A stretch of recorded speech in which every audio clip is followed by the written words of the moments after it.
বগুড়ায় সাবেক প্রধানমন্ত্রী শেখ হাসিনা, সাবেক সেতুমন্ত্রী ওবায়দুল কাদের ও সাবেক স্বরাষ্ট্রমন্ত্রী আসাদুজ্জামান খান কামাল সহ ৯৯ জনের নামে মামলা হয়েছে।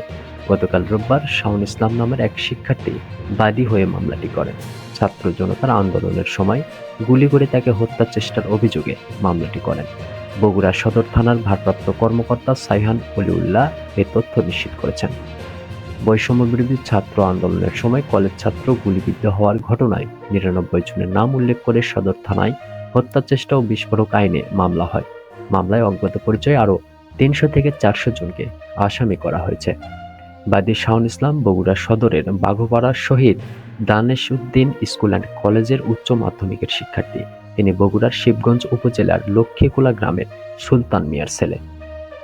মামলার অন্য আসামিদের মধ্যে আছেন বগুড়া ৫ আসনের সাবেক সংসদ সদস্য মুজিবুর রহমান, বগুড়া ৬ আসনের সাবেক সংসদ সদস্য রাগেবুল আহসান, বগুড়া জেলা আওয়ামী লীগের যুগ্ম সাধারণ সম্পাদক মঞ্জুরুল আলম, এ.কে.এম. আসাদুর রহমান ও সাগর কুমার রায়, জেলা আওয়ামী লীগের সভাপতি টি জামান, সাংগঠনিক সম্পাদক শাহাদাত আলম, জেলা আওয়ামী লীগের কোষাধ্যক্ষ ও Bogura chamber of commerce and industries সভাপতি মাসুদুর রহমান প্রমুখ।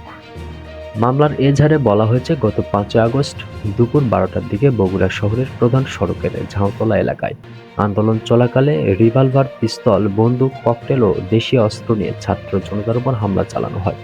এ সময় ককটেল ও পেট্রোল বোমা হামলাও করা হয়। আওয়ামী লীগ নেতা আল রাজি জুয়েল তার হাতে থাকা আগ্নেয়াস্ত্র দিয়ে গুলি ছুড়লে আন্দোলনে অংশ নেওয়া কলেজ ছাত্র শাওনের বাম উড়তে লাগে।